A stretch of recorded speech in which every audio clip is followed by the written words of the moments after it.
27 hours.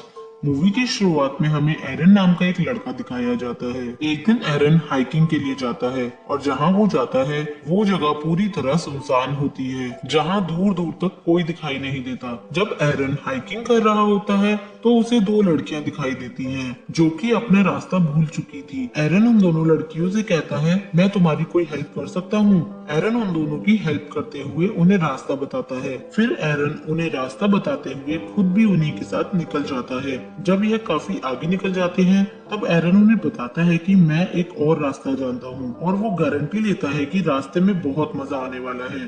फिर ये तीनों माउंटेन के रास्ते से आगे बढ़ना शुरू कर देते हैं और यहाँ के रास्ते काफी छोटे होते हैं। जब ये थोड़ा आगे चलते हैं तब एरन नीचे गिर जाता है और वो दोनों लड़कियां ऐसा देखकर काफी डर जाती हैं और अब एरन नीचे से उन्हें आवाज लगाकर बुलाता है। नीचे काफी पानी था। दोनों लड़कियां एक एक करके पानी में कूदती हैं। उन्हें वहाँ बहुत मजा आता है।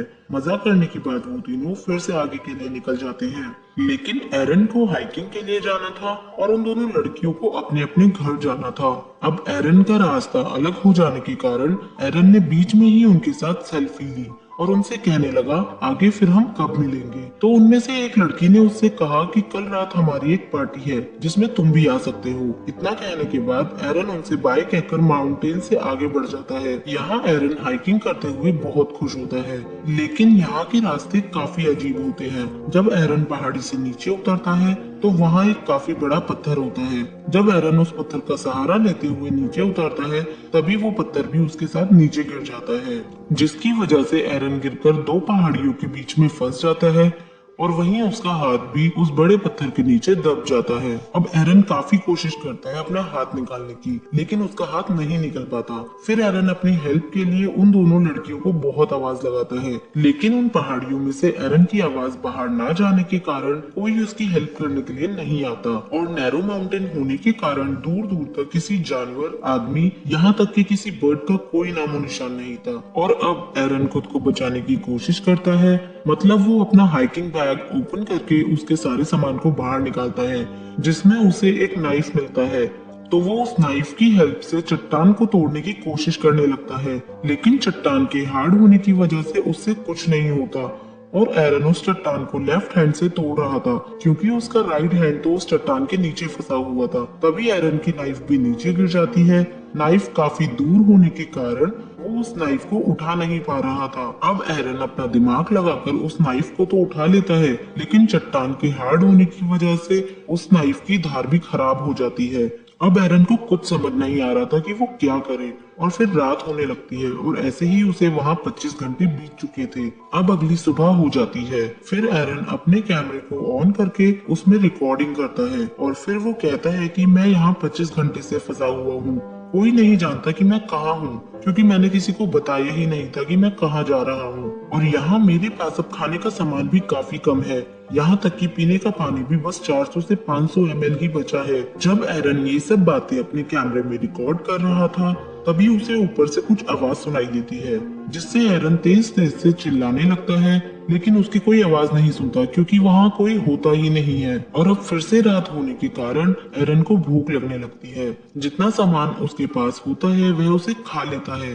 फिर उसे याद आता है कि उन दोनों लड़कियों ने मुझे आज पार्टी में इनवाइट किया था, लेकिन वो नीचे गिरने की वजह से वहाँ पार्टी में नहीं जा पाया और अब वो वहीं पर उस पार्टी को इमेजिन करने लगता है। फिर वो ये सोचता है कि पार्टी में वाइन भी होगी। वो पार्टी को इमेजिन करते हुए अपने आप से बातें करने लगता है। तभी एरन ये सोचने लगता है कि जिस दिन वो घर से हाइकिंग के लिए निकल रहा था तभी उसकी मम्मी का कॉल आ रहा था, लेकिन उसने अपनी मम्मी की कॉल पिक नहीं करी थी और उन्हें बताया भी नहीं था कि वो हाइकिंग के लिए जा रहा है। और वो सोचता है कि अगर वो उन्हें बता देता कि वो कहाँ जा रहा है तो आज उसे कोई ढूंढते हुए यहाँ आ जाता, लेकिन एरन ने नहीं बताया था, इसलिए अब कोई नहीं जानता था कि वो कहाँ है। अब अगली सुबह हो जाती है। एरन एक पुली बनाता है और वो उसे उस पत्थर से बांध देता है जो एरन के हाथ पर गिरा हुआ था। एरन दूसरे हाथ से उस पत्थर को खींचने लगता है, लेकिन इतनी मेहनत के बाद भी वो पत्थर नहीं हिलता। अब एरन रस्सी के दूसरे सिरे को अपने पाँव में फंसाकर उस पत्थर को हिलाने की कोशिश करता है, लेकिन उससे भी कोई फायदा नहीं होता। मुसीबतें अब काफी बढ़ती जा रही थी। 3 दिन होने के कारण उसका पीने का पानी भी खत्म हो गया था। एरन को अब कोई काम ना होने के कारण वो छोटी छोटी चीजें देखता रहता है। कभी कभी उसे डेंजरस इंसेक्ट भी वहां आते हुए दिखते हैं। अगर एरन उन इंसेक्ट को खाना चाहता था तो वो उनका वेट करता है। एरन को माउंटेन पर सिर्फ 15 मिनट धूप मिलती थी, क्योंकि उन पहाड़ों के बीच में उसे ठीक से धूप भी नहीं मिल पाती थी। एरन को यहाँ 3 दिन होने के कारण अब वो काफी परेशान हो गया था। फिर अब एरन डिसाइड करता है कि वो अपने हाथ को ही काट देगा। अब वो अपने हाथ के ऊपर वाले हिस्से को अच्छे से बांध लेता है। फिर वो अपने हाथ को नाइफ से काटने लगता है, लेकिन नाइफ में धार खराब हो जाने के कारण उसके बाजू की स्किन भी नहीं कट रही थी, इसलिए वो काफी डिसअपॉइंट हो जाता है। फिर वो अपने कैमरे में रिकॉर्डिंग ओपन करता है और वो बोलता है कि ऐसे सस्ते टूल्स नहीं खरीदने चाहिए, ये किसी काम के नहीं होते। इस तरह करके एक और दिन गुजर जाता है। अब रात हो रही होती है तो उसे अपनी फैमिली और फ्रेंड्स की बहुत याद आने लगती है। यहीं अब अपनी यादों में खोया हुआ एरन देखता है कि आसमान में बादल आ रहे हैं, बारिश होने वाली है। एरन के पास पीने का पानी भी खत्म हो जाता है, इसलिए वो अपनी बोतल को उस पानी से भरने लगता है और अब उन माउंटेन के बीच में भी पानी भरने लगा था जहाँ पर एरन फंसा हुआ था। और देखते ही देखते उस पानी का लेवल बढ़ता जा रहा था, जिससे एरन डूबने लगता है। वहीं पानी में ग्रेविटी कम होने के कारण भारी से भारी चीजें आसानी से उठाई जा सकती हैं, इसलिए एरन भी पानी के अंदर जाकर उस पत्थर को उठाने की कोशिश करता है और काफी मुश्किलों के बाद वो उस पत्थर को उठा भी लेता है। एरन का हाथ भी अब उस पत्थर से बाहर निकल जाता है। फिर एरन तुरंत वहां से निकलकर अपनी गाड़ी की तरफ भागता है। फिर वो गाड़ी में बैठकर वहां से चला जाता है। लेकिन एरन का सिर्फ ये ड्रीम था, वो सच्चाई बिल्कुल भी नहीं थी। ऐसा कुछ भी नहीं हुआ था। अभी भी एरन वही माउंटेन में फंसा हुआ था, जिसे यहाँ फंसे हुए अब 3 दिन हो चुके थे। अब अगली सुबह होते ही एरन फिर दोबारा अपना हाथ काटने के बारे में सोचता है। तो ऐसा करने के लिए नाइफ के पीछे के हिस्से को तोड़ता है, क्योंकि वो काफी नुकीला होता है। वो नाइफ को अपने हाथ में इतने अंदर तक मारता है कि उसकी हड्डी तक पहुंच जाता है, जिसके कारण उसका खून निकलने लगता है। इसी तरह से एक दिन और निकल जाता है और अगले दिन एरन खुद को काफी कमजोर महसूस करता है और वो सोचता है कि अगर वो कुछ दिन और ऐसे रहा तो वो बच नहीं पाएगा। वहीं एरन अब ये सोचता है कि क्या ये पत्थर मेरा ही इंतजार कर रहा था कि जब मैं पैदा हुआ और ये मेरा इंतजार कर रहा था कि मैं यहाँ आऊंगा। फिर एरन इस चट्टान पर रेस्ट इन पीस अपना नाम और डेट ऑफ बर्थ भी लिख देता है, क्योंकि अब उसे ऐसा लगने लगता है कि वो यहाँ से बचकर बिल्कुल नहीं जा सकता। उसकी सारी हिम्मत टूट चुकी थी। अगले दिन उसे जब होश आता है तो उसे कुछ विजन दिखाई देते हैं और उसे उस विजन में एक छोटा बच्चा दिखाई देता है, जो कि एक्चुअल में एरन का फ्यूचर सन होता है। और वो देखता है कि वो अपने बच्चे के साथ खेल रहा है।